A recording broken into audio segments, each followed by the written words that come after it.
సదాశివసమారంభాం శంకరాచార్యమధ్యమాం అస్మదాచార్యపర్యంతాం వందే గురుపరంపరాం. శ్రీ గురుభ్యో నమః. 2024 ఏప్రిల్ మాస ఫలితాలకు స్వాగతం. మరి ఈ మాసం వృషభ రాశి వారికి ఎలా ఉందో చూసే ముందు కొత్తగా ఛానల్ చూస్తున్న వాళ్ళు మన విఎన్ఆర్ క్రియేషన్స్ని సబ్స్క్రైబ్ చేసుకోండి. ఈ వీడియోని లైక్ చేసి షేర్ చేసి కామెంట్ చేయండి. సలహాలు సందేహాలు ఏమైనా ఉంటే కామెంట్స్ రూపంలో తెలియజేయండి.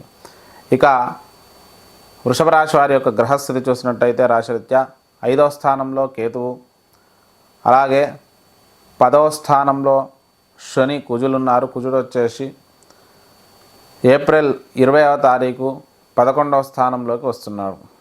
ద్వాదశంలో శుక్ర రాహు రవులు ఉన్నారు ఏకాదశంలో. ఇక్కడ చూసుకుంటే ఏప్రిల్ 25వ తారీఖు శుక్రుడు రాశి మార్పు సంభవిస్తుంది. రవి వచ్చేసి ఏప్రిల్ 14 ద్వాదశంలోకి రావడం జరుగుతుంది. ఏప్రిల్ 10 తర్వాత బుధుడు వక్రీకరించి ఏకాదశంలోకి వెళ్ళడం జరుగుతుంది. ద్వాదశంలో బృహస్పతి కూడా ఉన్నాడు. ఈ గ్రహస్థితి ఆధారంగా చూసుకున్నట్టయితే ముఖ్యంగా ఈ వృషభ రాశి వారికి రాష్ట్రాధిపతి శుక్రుడు ఏకాదశంలోకి నుంచి ద్వాదశంలోకి రావడం జరుగుతుంది. కానీ పూర్వార్ధమంతా ఏకాదశంలోనే ఉంటాడు కాబట్టి మంచి అనుకూలమైన ఫలితాలు అయితే సూచిస్తున్నాయి. ఏదైనా కూడా ఉచ్చస్థితిలో ఉండడం వల్ల ఆత్మస్థైర్యం పెరగడం, నిర్ణయాలు చాలా ఆలోచనాత్మకంగా తీసుకోవడం, ప్రతి వారితో కూడా ప్రేమతో అనుకూలంగా మాట్లాడడం, ప్రేమతో మాట్లాడి పనులు చేయించుకోవడం, విషయాల్లో మంచి అనుకూలత అయితే ఉంటుంది. ఏదైనా సమస్యలు ఉన్నప్పుడు ఆ సమస్యలను సులభంగా పరిష్కరించుకుంటారు. ఆర్థికపరమైనటువంటి విషయాలలో పూర్వార్ధం 10వ తారీఖు వరకు కొంత ఇబ్బందులు ఉన్నా కూడా 10వ తారీఖు తర్వాత ఆర్థిక ఇబ్బందులు కొంత తొలగిపోతాయి. ఆకస్మిక ధనలాభాలు కూడా కలిగే అవకాశం ఎక్కువగా సూచిస్తుంది. ఇక దగ్గర బంధువుల నుంచి కూడా అనుకూల వాతావరణం ఉంటుంది. శుభకార్యాల్లో పాల్గొంటారు. తీర్థయాత్రలు ఎక్కువగా చేసే అవకాశం ఉంది. స్థిరాస్తుల విషయంలో స్థలాలు కొనడం, గృహ నిర్మాణాలు చేపట్టడం, గృహోపకరణాలు ఇవన్నీ కూడా పూర్వార్ధం అనుకూలిస్తాయి. ఉత్తరార్ధం కొంత మిశ్రమమైన ఫలితాలు గోచరిస్తున్నాయి. కాబట్టి పూర్వార్ధంలోనే ఏదైనా వాహన కొనుగోలు కానీ గృహ నిర్మాణం చేపట్టాలంటే పూర్వార్ధంలో చేయండి. అలాగే విద్యార్థులకు మంచి అభివృద్ధి కాలంగా చెప్పుకోవచ్చు. ముఖ్యంగా సాంకేతిక విద్యలు అభ్యసించేవారు విశేషంగా రాణిస్తారు. మంచి పురోభివృద్ధిని సాధిస్తారు. ఆకస్మిక ధనలాభాలు కూడా సూచిస్తున్నాయి. అలాగే విద్యార్థులు ముఖ్యంగా మేనేజ్మెంట్కి సంబంధించిన విద్యార్థులు విశేషంగా రాణిస్తారు. రుణ బాధ అనేది కొంతవరకు తీర్చే అవకాశం మనకు సూచిస్తుంది. భార్యాభర్తల మధ్య అనుకూల వాతావరణం ఉంటుంది. ఒకరి నుంచి ఒకరికి సహాయ సహకారాలు అందడం, శుభకార్యాల్లో పాల్గొనడం, ఇద్దరూ కలిసి ఏదైనా విహారయాత్రలకు వెళ్ళడం, కొంత సమయాన్ని ఒంటరిగా కేటాయించడం అయితే జరుగుతుంది. ఆర్థిక పరంగా కొంత భార్య నుంచి కానీ భర్త నుంచి కానీ సహాయం కూడా అందే అవకాశం మనకు సూచిస్తుంది. ఇక దాంతోపాటు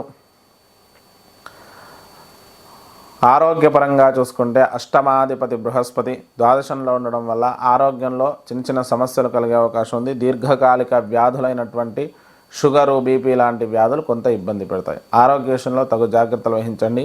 ఇక శుక్ర సాంగత్యము, గ్రహాల యొక్క రవి సాంగత్యము కూడా కలగడం వల్ల బృహస్పతితో కొంత వైరల్ ఇన్ఫెక్షన్స్ మాసం మధ్యలో కలిగే అవకాశం ఉంది. ఆరోగ్య విషయంలో తగు జాగ్రత్తలు వహించండి. ఇక దాంతోపాటు తల్లిదండ్రుల నుంచి కూడా కొంత అనుకూల వాతావరణం ఉంటుంది. స్థిరాస్తులు కూడా కలిసి వచ్చే అవకాశం ఉంది. మీరు మీ యొక్క ఉద్యోగం విషయంలో కానీ వీటిలో కానీ తల్లిదండ్రుల సహాయం కూడా ఎక్కువగా ఉంటుంది.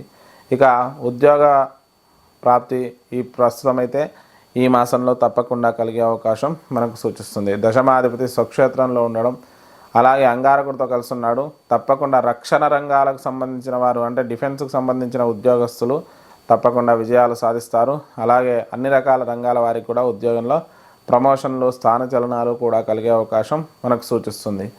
ఇక ఆకస్మిక ధనలాభాలు కూడా కలుగుతున్నాయి. ఆ విషయంలో కొంత అవసరానికి మించి ఖర్చులు పెట్టకుండా ఉంటే సరిపోతుంది. దాంతోపాటు రాజకీయ నాయకులకు మిశ్రమ ఫలితాలు గోచరిస్తున్నాయి. సినీ రంగాల వారికి మాత్రం మంచి విజయాలు దక్కే అవకాశం మనకు సూచిస్తుంది. ఇక దాంతోపాటు వ్యక్తిగతమైనటువంటి అభివృద్ధి అనేది చాలా ఉంటుంది. విలాసాల యందు కొంత ఆసక్తి ఉంటుంది. దాంతోపాటు ఆకస్మిక ధనలాభాలు కూడా కొంతవరకు కలిగే అవకాశం మనకు సూచిస్తుంది.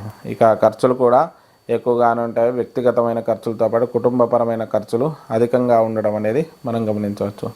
మరి ఈ వృషభ రాశి వారు చేసుకోవాల్సిన పరిష్కారాల గురించి చూస్తే ముఖ్యంగా దత్తాత్రేయ దేవాలయ దర్శనం చేసుకొని శనిగలు నివేదన పెట్టి పంచిపెట్టండి. లేదంటే నవగ్రహాలలో బృహస్పతికి 16 ప్రదక్షిణాలు, అంటే నవగ్రహాలకు 16 ప్రదక్షిణాలు చేసి బృహస్పతి దగ్గర పాలతో అభిషేకం చేసి శనిగలు అక్కడ స్వామివారి పాదాల దగ్గర వేసి నమస్కారం చేసుకోండి.